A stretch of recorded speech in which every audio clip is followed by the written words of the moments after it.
Bueno, muy buenos días con todos. Es un placer estar con ustedes esta mañana compartiendo este tema tan importante como es el rol de la minería en la reactivación económica y cuál es el rol que deben jugar los recursos hídricos en esta reactivación.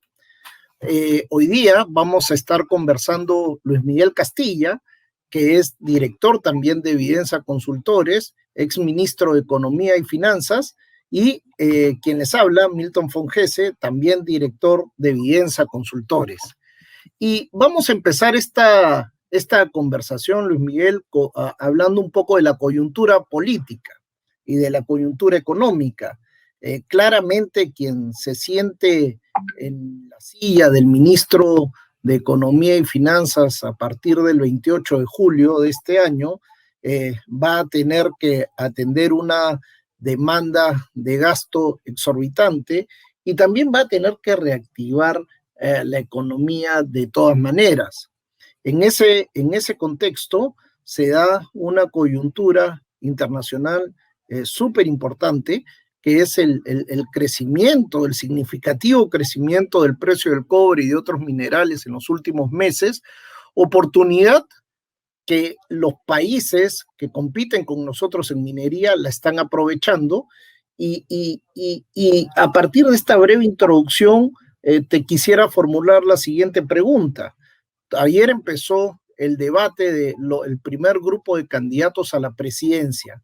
¿Cómo apreciaste tú en ellos la importancia de la reactivación minera como un motor de la economía, sobre todo para conseguir aliviar un poco las necesidades de la caja fiscal?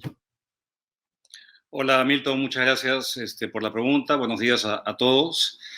Bueno, no hubo ninguna mención ni a la reactivación económica y mucho menos a la minería.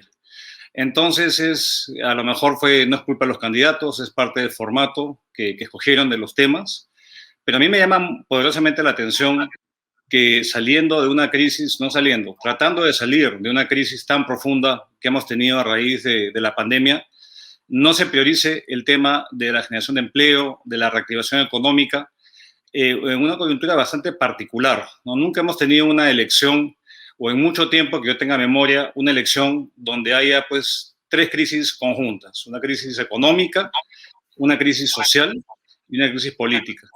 Entonces yo hubiese esperado que hubiera alguna mención. Más bien lo que han habido han sido anuncios de suspender proyectos, lo cual creo que desconoce la importancia que tiene un sector tan clave como la minería y los recursos naturales en nuestro país. Entonces yo quisiera, tomando tu punto de la ventana de oportunidades que tenemos, yo creo que es importante reconocer que pese a los problemas internos que estamos viviendo, hay vientos positivos en el exterior. Básicamente una demanda externa que está creciendo. China nuevamente es una locomotora importante. Los países que han logrado vacunarse, como Estados Unidos, que más o menos un cuarto de la población ya está en ese proceso, ha logrado reactivar la economía y obviamente las perspectivas son de mayor crecimiento y eso jala los precios de los commodities. Hay algunas, digamos, sombras ahí. El tipo de cambio ha ido repuntando. ¿Por qué? No solamente por el tema, digamos, electoral, que siempre introduce incertidumbre, sino porque hay temor a la inflación en países que han expandido mucho su política monetaria, su política fiscal, y también hay que tener ojo con ese tema. Pero a ver, yo quisiera, Milton, recordar un poquito a nuestros oyentes y a la población la importancia que tiene la minería en el país, dando tres datos que creo que son bastante importantes y creo que todo el mundo los conoce. La minería la minería metálica aporta un poco más de 10% del PBI al país, pero más allá de eso tiene dos roles centrales. Uno es que es una fuente importante de divisas. Más o menos el 65% de las exportaciones son metales. Y otro dato importante es que básicamente una quinta parte de los ingresos públicos, de los impuestos, vienen de ese sector.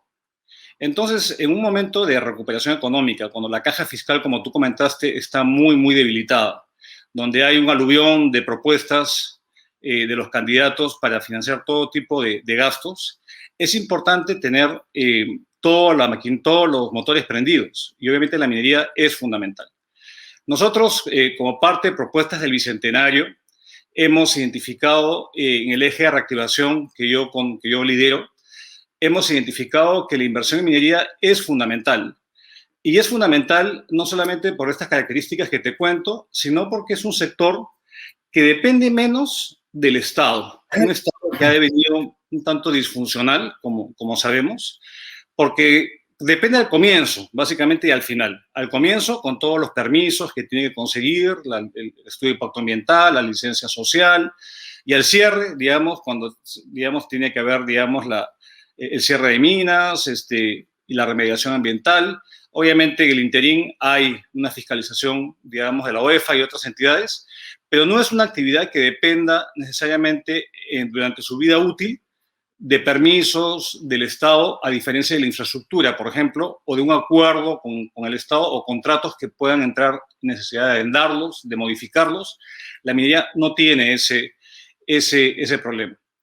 Y lo que vemos es que el Ministerio de Energía y Minas tiene más o menos identificado ya una cartera de 60.000 millones de dólares, digamos, y de esta hemos hecho un inventario en el cual más o menos hay como 15.000, 17.000 millones de dólares de proyectos que ya han cumplido los formalismos, que están básicamente ya listos para entrar en la fase de construcción. Pero estos proyectos deben ser la apuesta, digamos, del siguiente gobierno para rápidamente generar, digamos, los impuestos, el impacto económico que deben de tener. Y ahí usualmente hay una serie de experimentos a que esto ocurre. Y voy a comentarte un par que yo creo que son importantes. Uno es que hemos venido perdiendo competitividad. A diferencia de otros países, digamos, pares como Chile, como Canadá, como Australia, con los cuales competimos en el mundo minero, hemos venido rezagándonos en los índices internacionales. Por ejemplo, el índice de Fraser, que mide la competitividad y cuán atractivo es un país minero para la inversión. En este caso nos hemos venido rezagando por una normatividad cada vez más, digamos, compleja. Las normas en materia minera se han multiplicado por 10 en los últimos años, una cantidad enorme de requisitos que evidentemente deben de cumplir los estándares más altos en términos sociales y ambientales, pero se podría hacer un poquito más fácil. Entonces hay un tema de simplificación administrativa, no solamente para el sector minero, sino para la economía en general. Y otro factor que evita que estos proyectos usualmente vean la luz es que si bien puede estar todo completo, pero surgen los conflictos sociales. Y esto es un tema que ha tendido a paralizar muchas inversiones. Según el último informe de la Defensoría del Pueblo, más o menos el 60% de los conflictos sociales activos hoy en día están vinculados al sector extractivo y en particular el minero. Entonces, yo ahora, Milton, te quisiera hacer una pregunta a ti para ver tú cómo lo ves. Porque siempre uno escucha que hay como una competencia entre la agricultura y la minería. Y usualmente lo que se está compitiendo es por el recurso hídrico, por el agua. Agricultura sí, minas sí. ¿Se puede eso, Milton? ¿Cómo nos cuentas? Porque tú has trabajado esos temas. Mira, eso es una pregunta súper importante, esa es una falsa contradicción que viene muy de la mano de los partidos radicales, de esos que les encanta trabar el desarrollo del país, que vive más bien de generar las condiciones de pobreza. En realidad, y eso lo detallamos bastante bien en propuestas del desarrollo, no debería haber tal conflicto entre agricultura y minería. Perú es uno de los 10 países que tiene más agua dulce en su territorio, más agua dulce del mundo. Somos un país bendecido por la abundancia del recurso hídrico a lo largo de todo nuestro territorio. Hay un problema así de distribución, en el sentido en que en la costa, donde se genera casi el 80% del Producto Bruto Interno y donde vive casi 2/3 de la población, es el área geográfica que menos agua dispone a comparación del resto del país. Pero en la sierra, donde se desarrolla principalmente la minería, el agua es abundante en términos globales. Sí es cierto que hay problemas, podrían haber en determinadas cuencas un tema de distribución.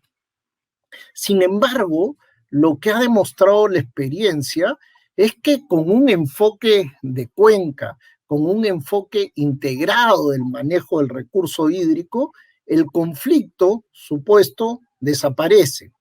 Hay que tener en consideración que la mayor cantidad del agua, el agua se divide entre consultivo y no consultivo, y para simplificar vamos a decir que el consultivo es aquel uso del agua que consume el agua en términos generales. El 95% del agua que se utiliza en el Perú es para usos agrícolas, y menos del 2% para la minería. O sea, la minería usa muy poquita agua. El gran problema es que muchas veces cerca a importantes yacimientos mineros, la autoridad no ha estado de la mano con el proyecto minero. Y ahí es donde se ha dado la menor de las veces un conflicto por acceso al agua, y la mayor de las veces de los conflictos que tú refieres es más bien por contaminación real o supuesta. Porque pensemos también que allá por el 2012, 2013, hubo un conflicto importante de contaminación del agua en Espinar, donde un alcalde que terminó preso acusó al proyecto minero de ser el gran contaminador del agua. Y eso generó muertos, generó una serie de daños a la propiedad, disturbios sociales, y en realidad lo que después se vio es que esta era una contaminación natural. Nuestro país, ahí por donde nacen también las fuentes de agua, estas nacen muchas veces sobre suelo mineralizado, y ese mineral lo arrastra el agua cuando discurre hacia los cauces naturales. Entonces, dicho todo esto, lo que ha demostrado la historia reciente del Perú de los últimos 10 años es que si la autoridad acompaña al proyecto minero, ese conflicto de agua desaparece. Ejemplos hay varios. Para ir con el mismo caso que no es exactamente minero, pero luego del conflicto del 2013 aproximadamente en Espinar, el mismo alcalde, pero ya también con el gobernador regional, hicieron una demanda adicional al Estado peruano para que las aguas del río Apurímac no puedan ser tocadas para que se vayan a Arequipa para el proyecto Majes-Iguas 2. Eso también le causó mucho daño al Perú, un proyecto que hasta ahora no se reactiva, el proyecto Majes, que es una... De hecho, ese conflicto acabó en el Tribunal Constitucional, si no me equivoco, ¿no? Terminó en el Tribunal Constitucional, y el Tribunal Constitucional sentenció que el agua no es del gobernador regional ni el alcalde, sino que es de todos los peruanos, y es la autoridad nacional la que tiene que dirimir los conflictos. Y con esa sentencia te da la pista para evitar el conflicto potencial futuro. Y es lo que te decía, ¿no? Con un enfoque de cuencas, uno puede tranquilamente identificar las 5 principales cuencas que tienen proyectos mineros con una mirada multisectorial, y hacer las inversiones en reservorios, porque agua hay, que permitan luego tener agua suficiente tanto para la agricultura como para la minería. Ejemplos hay varios. El que más me gustó, que me tocó ver relativamente de cerca en mi rol de ministro de Agricultura, fueron este convenio que hubo con el Ministerio de Energía y Minas para ir a poner agua en las partes altas de Tacna, en Candarave, y luego de que el Estado viniera de la mano con la empresa privada y con el Ministerio de Energía y Minas y se hicieran las inversiones, la licencia social cayó por su propio peso. También hemos visto en Ancash, Antamina, esfuerzos importantes con la autoridad nacional para ir a incrementar las fuentes de agua, y lo vemos en otros proyectos. Recientemente tuve la oportunidad de estar cerca a un proyecto también de convergencia entre agricultura y minería, y esa es la ruta para solucionar el problema. Milton, Ahí, pero una pregunta. Estamos hablando de la minería, toda la minería digamos, habría conflictos con la minería informal, por ejemplo? Porque, bueno, cuéntame de eso, porque de hecho hay preguntas de nuestros oyentes que también se refieren a eso. Este conflicto o este mito, entre comillas, que habría entre la actividad renovable y no renovable, compitiendo por el agua, ¿se puede aplicar el mismo análisis cuando se trata de actividades de pequeña minería artesanal o informal? mira, cuando se trata, lamentablemente, en la pequeña minería, la ilegal, no la formal, es la más depredadora y contaminante de todas las minerías. Y lamentablemente esa que se hace además a espaldas del Estado, a espaldas de la población, es la que genera los peores efectos, no solamente en términos ambientales, sino también en términos sociales. Hace ya, no sé, un par de décadas, recuerda que había este proyecto minero de la empresa Manhattan, en el Tambo norte Grande. del Tambo Grande. en Tambo Grande, Sí. y justamente los políticos de siempre que se oponen a la inversión dijeron que esta empresa iba a contaminar todo el área, que la iba a depredar, que la agricultura del limón y del mango iba a desaparecer como consecuencia de esto. Bueno, la empresa cerró sus puertas y se fue. A mí me Cuento da, corto. perdón, Milton, a mí me da la impresión que en general el gobierno, los políticos tienden a tener una fijación en la actividad formal y se les pasa por las narices el elefante enorme de las actividades informales e ilegales. Digamos, eso se ve en general en toda la economía. Somos una economía dual y hay una sobreregulación en los que somos formales y por el lado nos hacemos la vista gorda. ¿Tú compartes esa apreciación? Absolutamente, absolutamente, porque mira lo que pasó justamente en Tambo Grande. Entraron los ilegales, parcelaron todo el yacimiento, lo explotaron con métodos primitivos, ahora anda a ver los niveles de contaminación de las aguas con arsénico, con otros metales pesados, y vas a ver lo que está pasando allá. Es un desastre ambiental, porque esa minería sí no la regula nadie y no la visita nadie. Y los políticos que en ese momento estaban en contra de la minería, simplemente desaparecen y ya no están en contra de la minería. Esos políticos que siempre se oponen a la gran inversión, no dicen, jamás han abierto la boca con el tema, por ejemplo, de la explotación en Madre de Dios o en otras partes del país donde se contamina grandemente. Entonces, simplemente para resumir, el conflicto entre agricultura y minería solamente se da cuando el Estado baja los brazos y deja que eso pase.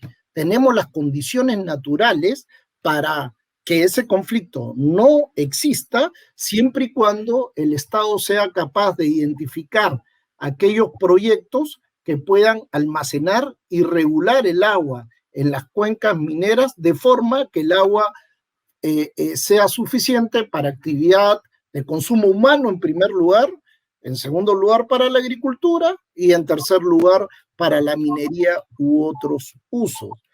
Pero dicho esto, hay que tener en cuenta algo que es importante y que tú también lo mencionas en tu capítulo de reactivación. He mencionado que con la infraestructura se pueden evitar problemas, pero ¿qué tan capacitados estamos como país para desarrollar esta infraestructura?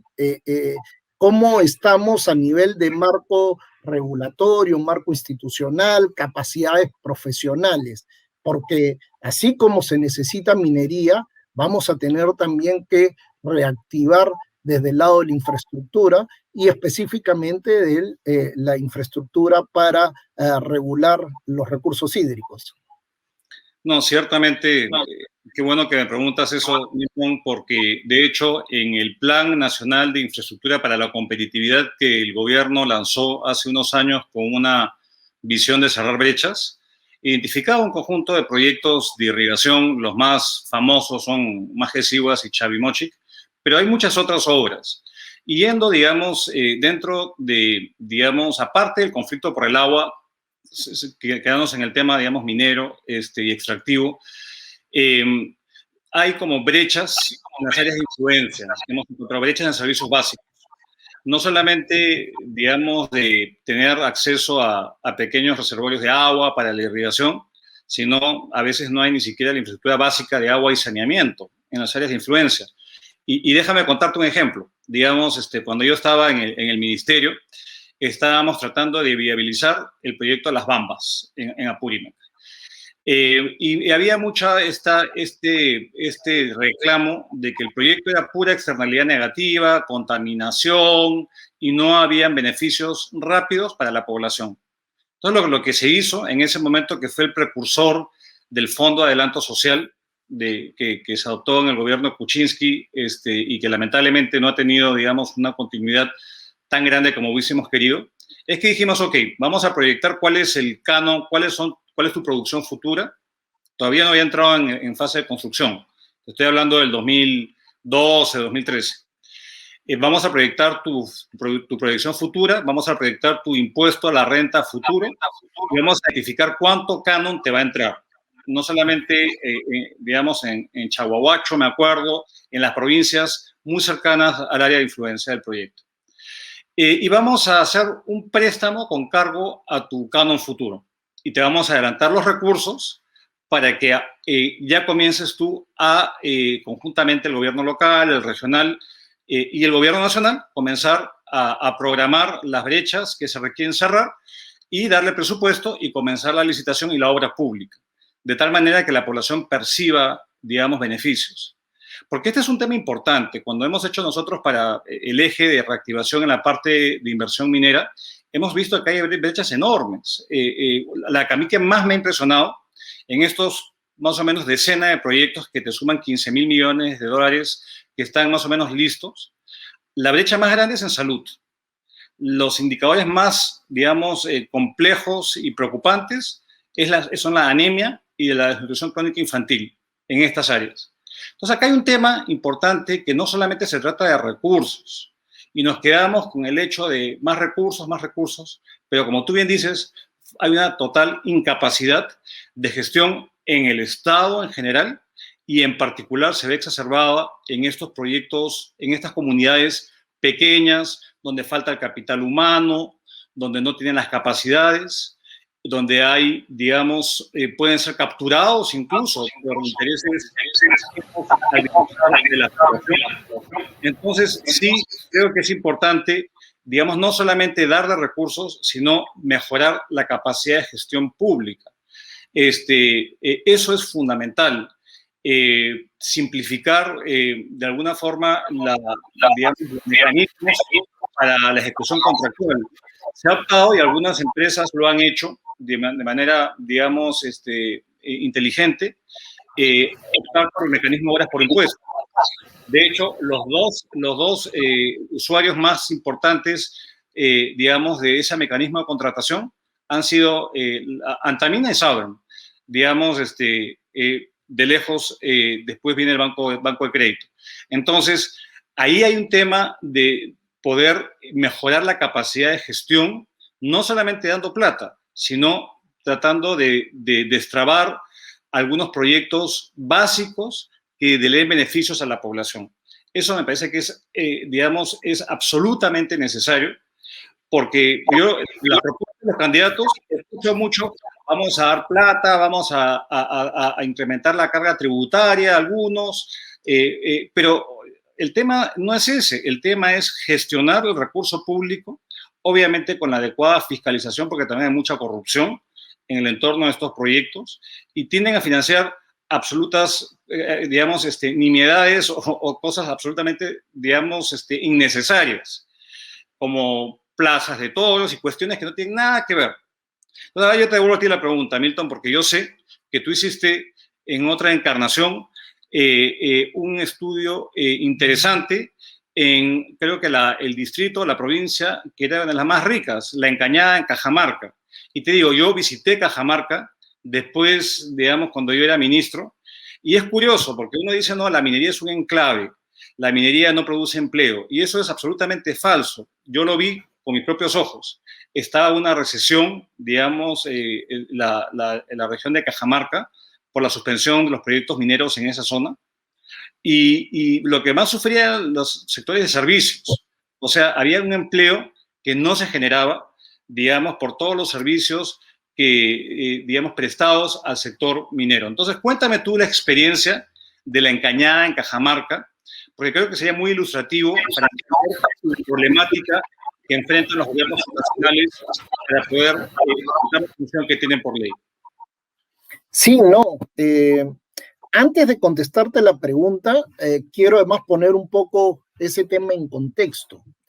Yo trabajé en el Ministerio de Economía como funcionario de la Oficina de Inversiones, que después se convirtió Dirección de Programación Multianual, durante 10 años. Estuve trabajando ahí y hacia fines de los 90, principios del 2000, los gobiernos subnacionales en su totalidad recibían por concepto de canon alrededor de 50 millones de soles por año en conjunto.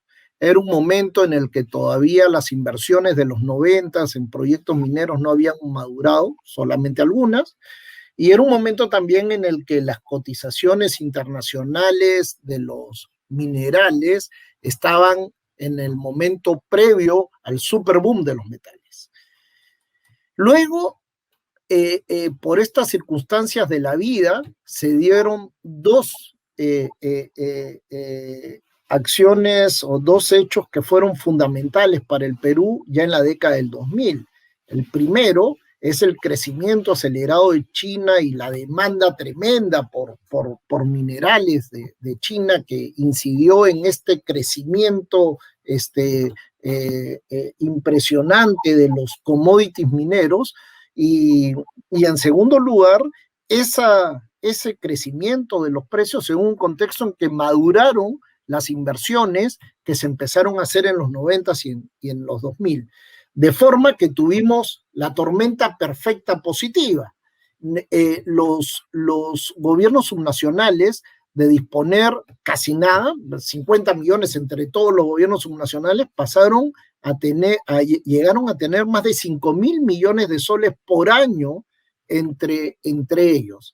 Y es así que hay distritos como La Encañada, en Cajamarca, Charate, en Cusco, San Marcos, en Ancash, se llenaron de plata, de la nada, pasaron a ser ricos en el sentido que empezaron a administrar cientos de millones de soles por año, distritos que estaban acostumbrados a ejecutar apenas unos cientos de miles de soles por año, pasaron a administrar millones. Y en ese contexto es que a mí me tocó hacer un análisis en Cajamarca, en La Encañada, y que fue en 2 etapas además. La primera vez que fui fue en la primera década del 2000, donde ya veíamos lo que se venía, ¿no? Cuando tú visitabas a ver en qué se estaba ejecutando el canon se ejecutó en estadio de fútbol, plaza de toros, coliseos cerrados, edificios y palacios. Para entender bien esto, porque yo me acuerdo que muchos se le echa la culpa al SNIP de haber paralizado los proyectos, pero acá cuenta, ¿esto depende del Ministerio de Economía o depende es la decisión de los gobiernos locales que deciden a dónde asignar los recursos? Esto era exclusivamente de los gobiernos locales, porque el SNIP, cuando se creó, no incluyó a los gobiernos locales inicialmente, y luego se les incluyó, pero se les liberalizó. Ellos podían ejecutarlo de acuerdo a su propia dirección. Y entonces, cuando tú veías los niveles de acceso a servicios básicos como salud, educación, agua y saneamiento, eran pésimos, paupérrimos. Y eso fue como por el 2007, más o menos. Luego regresé varios años después y nos tocó hacer una evaluación de qué había pasado entre el 2007 y el 2013, que era un periodo en el que ellos habían tenido 300 millones de soles, que era más que suficiente para haber podido ejecutar todos los proyectos necesarios de agua y saneamiento, de salud y de educación. Podían haber cerrado el 100% de todas las brechas. ¿Y sabes qué pasó? No pasó nada. Entre el 2007 y el 2013, de todos los distritos de Cajamarca, el que más canon per cápita recibió fue La Encañada.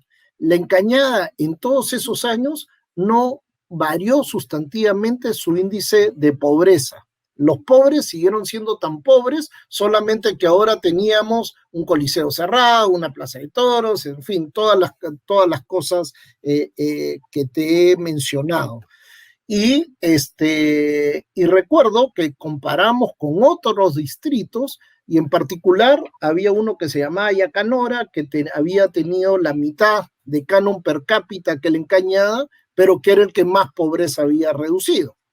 Lo que te demuestra, pues, que lamentablemente vivimos en un país desinstitucionalizado, en el que lamentablemente la plata que genera la minería y que se canaliza a gobiernos subnacionales para que puedan vencer a la pobreza, muchas veces se mal utiliza.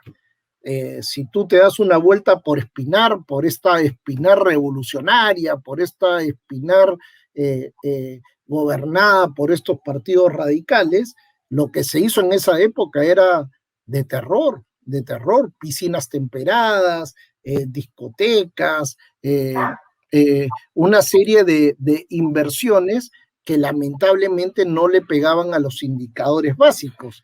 De ahí la necesidad, pues, de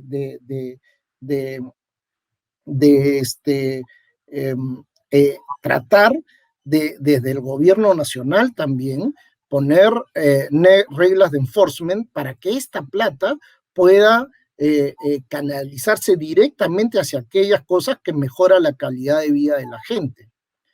Y en ese sentido, Miguel, lo que vemos ahora es muy parecido a lo que se vivía hacia fines de los, no, digamos, a los primeros años de la década del 2000, un ambiente en el que pareciera que los precios de minerales vuelven a subir, y en ese sentido, ¿cómo ves tú ese panorama? ¿Cómo ves el panorama de este crecimiento del precio del cobre y de otros minerales que pueden generar una oportunidad otra vez al país y también a los gobiernos subnacionales, ¿no? ¿O esto será una película que vamos a volver a ver?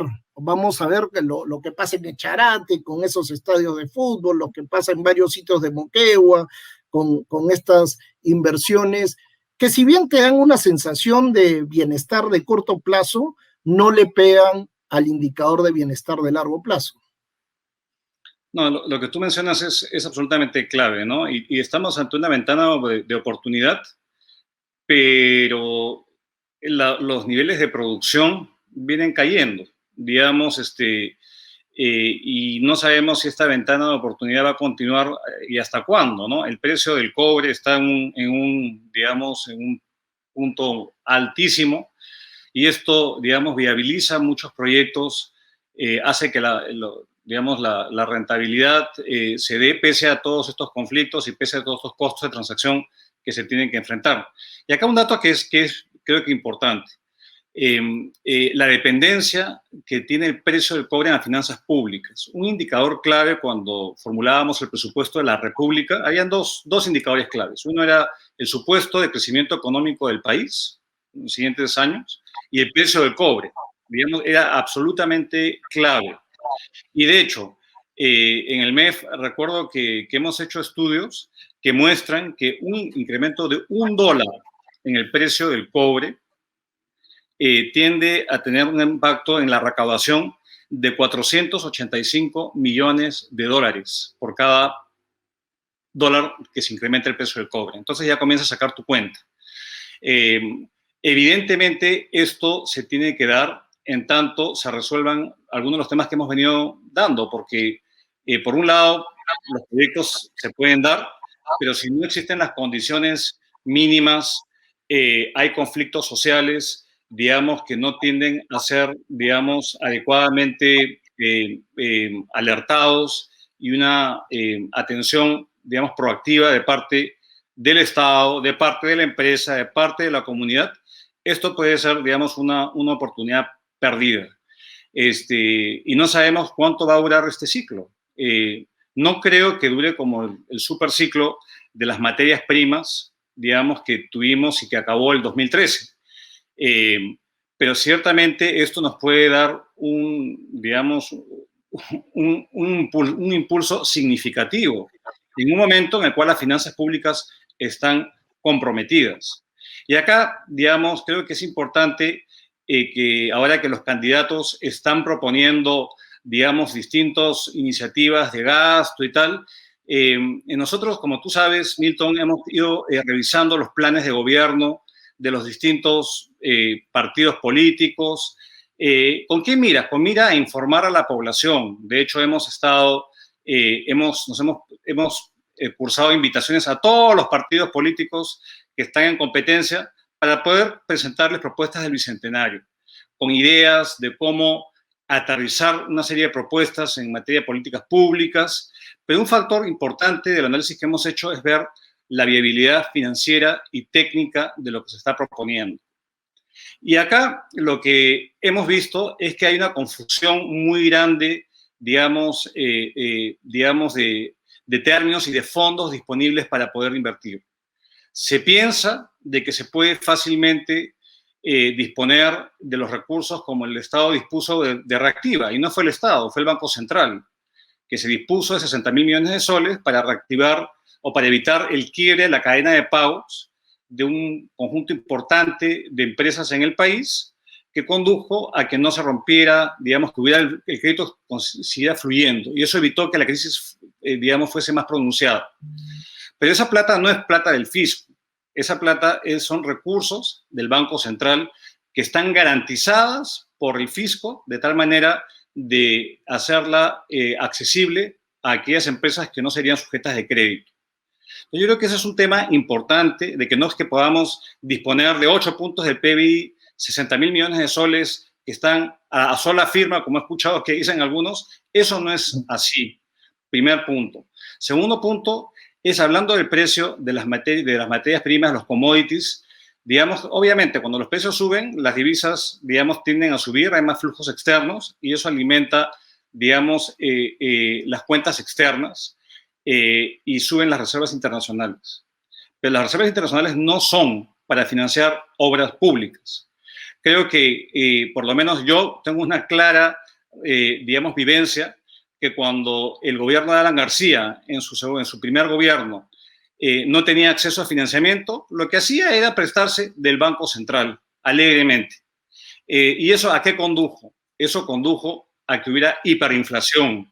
Eso condujo a que tuviéramos 60 o más por ciento de pobreza en el país y a que quebráramos como país.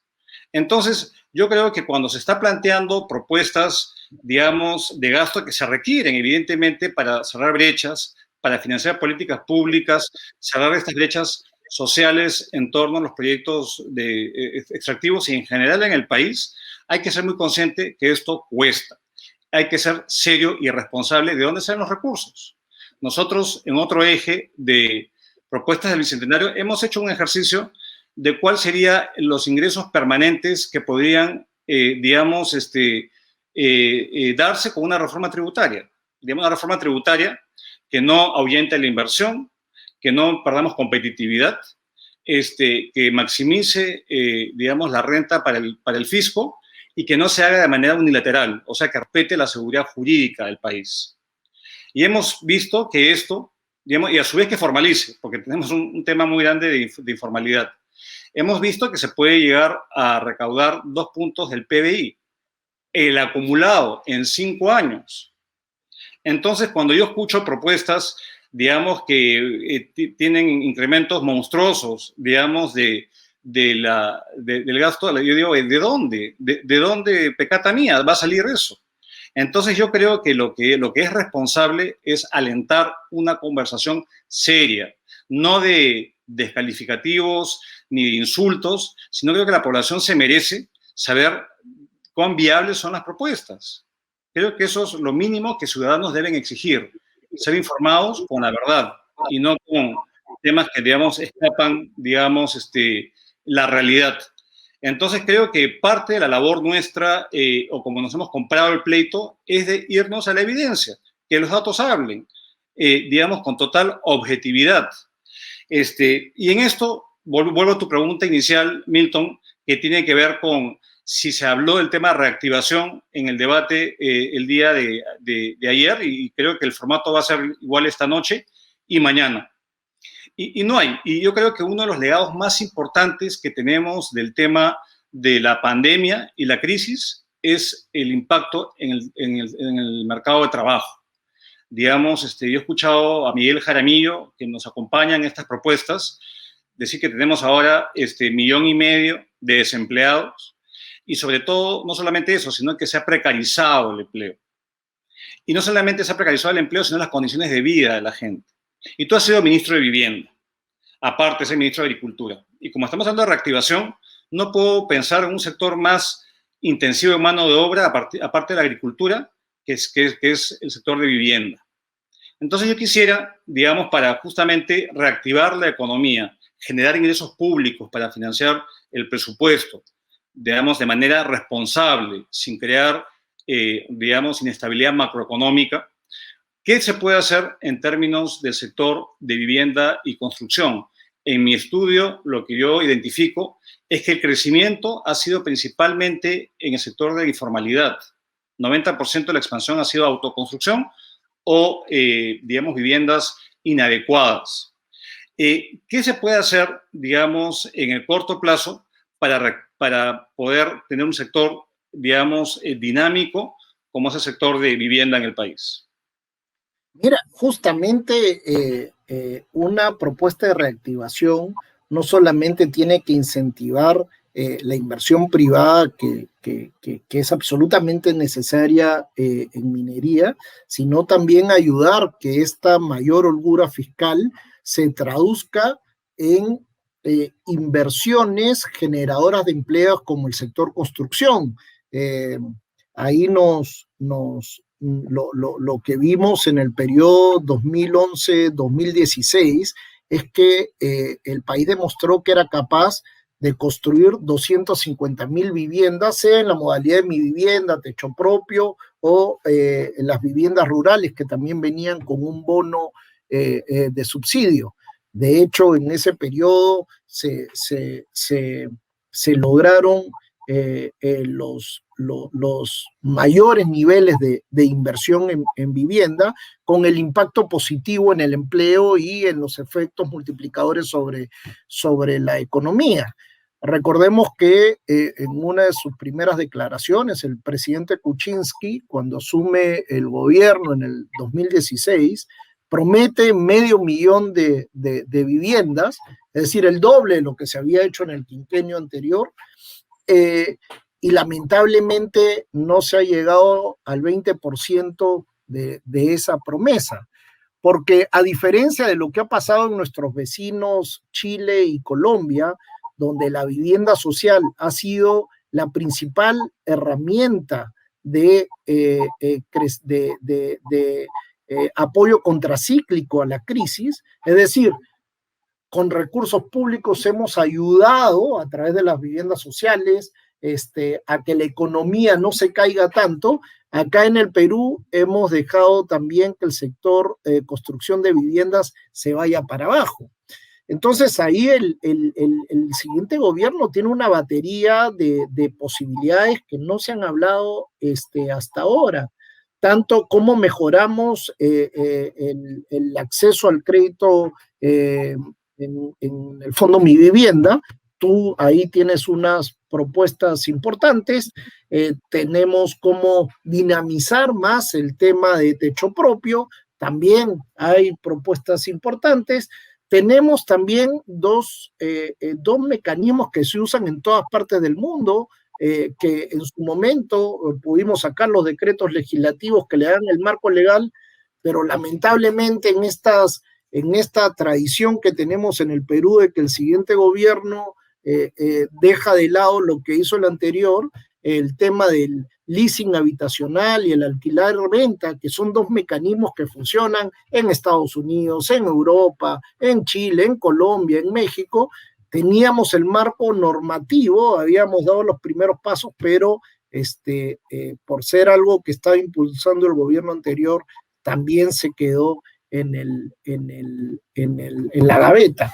Entonces, lo que yo creo es que si no somos capaces de impulsar la minería, generar el excedente y ese excedente a su vez poder incentivar la vivienda como un sector altamente generador de empleo, pero además de todos los beneficios que tiene al lado en mejorar la calidad de vida de la gente, vamos a perder una oportunidad de oro como la que está permitiendo el crecimiento de los precios de los minerales. Y como ya estamos llegando al final... Pero perdóname que te haga una pregunta nada más para creo que tenemos unos minutitos más. Sí, ¿cuál es el rol de los municipios? Porque muchos de los proyectos, especialmente los segmentos populares, donde hay, digamos, brechas por suplir y por acortar, yo he escuchado que hay problemas con digamos, no he escuchado, he estudiado que hay problemas con, digamos, los permisos de zonificación, de edificación, digamos, ahí se puede avanzar, ¿crees tú, en simplificar o incluso en centralizar algunas de las competencias que tienen los gobiernos municipales en otorgar permisos para poder desarrollar estos proyectos de vivienda popular? Yo creo que sí, yo creo que además la ley de base de descentralización prevé la capacidad ejecutiva de los gobiernos subnacionales y señala que sus competencias, que la medida en que los gobiernos subnacionales demuestren que no pueden desarrollar las competencias, es el gobierno nacional el que las puede desarrollar de manera subsidiaria. Creo que está demostrada que la capacidad de planificación urbana de los municipios es sumamente limitada, y el ejemplo ahorita es de la Municipalidad de Lima, que primero aprueba una nueva zonificación en Lurín y después, ante las críticas, decide que ya no. Y eso demuestra que se aprueba algo que viene sin un sustento técnico necesario y sin una visión de largo plazo. Y en ese sentido, yo sí creo que hasta que las competencias de los gobiernos locales no estén demostradas, el Ministerio de Vivienda debería tener un rol mucho más activo en temas de planificación urbana. Mira lo que está pasando. Justo ayer revisaba unas cifras. Esta Lima creció por invasión y no por planificación. En cualquier país del mundo, primero llegan los servicios básicos y después llega la gente a vivir ahí.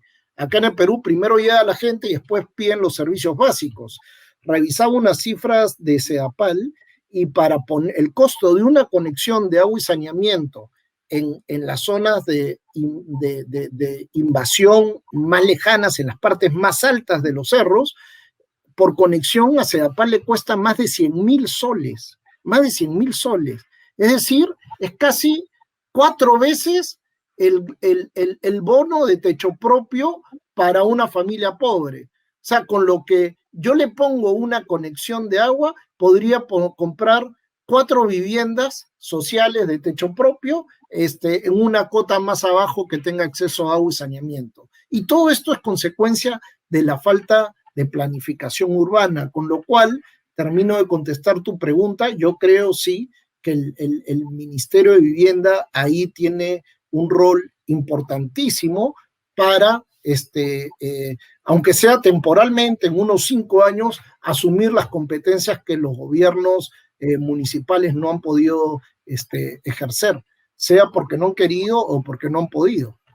Sí, no, yo estoy de acuerdo contigo. Yo creo que el tema de repensar, digamos, la descentralización, aunque la verdad, te confieso, no creo que sea fácil porque todo el regionalismo se va, digamos, a despertar y es muy político, ¿no? Volviendo a un ejemplo, me acuerdo cuando hemos intentado reformar el canon, digamos, si tú le quitas un sol a un distrito, se lo das a otro, la misma provincia, pues se viene, digamos, es inviable hacer eso políticamente hablando. Pero creo Sí, que se nos está y ahí acabando. solamente Sí, dale. permíteme, porque has mencionado lo del canon, permíteme decirte además que fíjate lo que pasa en estos distritos que mencionaba. No puede ser que distritos como La Encañada, en Cajamarca, San Marcos, en Ancash, Charate, en Cusco, sean multimillonarios al lado de distritos pobres. Sí. O sea, porque me tocó a mí que en mi territorio está el yacimiento, yo tengo todo, lo malgasto, se generan esos gastos que hemos visto, este clientelaje político, no sembrar para el desarrollo, y ese es un tema que claramente tiene que cambiar, ¿no? Debería por lo menos el canon tener un ámbito más regional y menos distrital, ¿no? Y eso es una batalla que se tiene que dar también en el Congreso y de la que los candidatos no están hablando. No, desde luego, no hay tantos problemas, Milton, y tantas cosas por hacer, pero ojalá que transitemos del hay que al cómo, ¿no? Que es lo que Propuestas del Bicentenario ha estado haciendo. Yo creo que ya se nos acabó el tiempo. La verdad que... Miguel, perdóname, dale. solamente para decir una omisión, también hay que mencionar que Roxana Barrantes, dentro de Propuestas del Bicentenario, ha hecho una propuesta sobre el sector minero, ya con elementos más micro, más regionales, que invitamos a toda la audiencia también a revisar dentro de las propuestas del Bicentenario. Ella y tenemos otros, en total son 9 ejes temáticos que los invitamos a visitar a www.propuestasdelbicentenario.pe. Hay invitación extendida para poder conversar, digamos, de esto. Una ciudadanía informada, creo que es lo que requerimos. Y agradecerles a todos por su participación. De hecho, Milton está de moda, lo vamos a ver de vuelta el próximo martes 6 de abril a las 7 p.m., donde nos va a hablar de agua y saneamiento. Así que nada, muchísimas gracias a todos. Ha sido de verdad un gusto poder compartir con Milton esta conversación matutina, y siendo las 9 en punto, nos despedimos agradeciéndoles a todos por su atención. Buenos días a todos. Muy buenos días.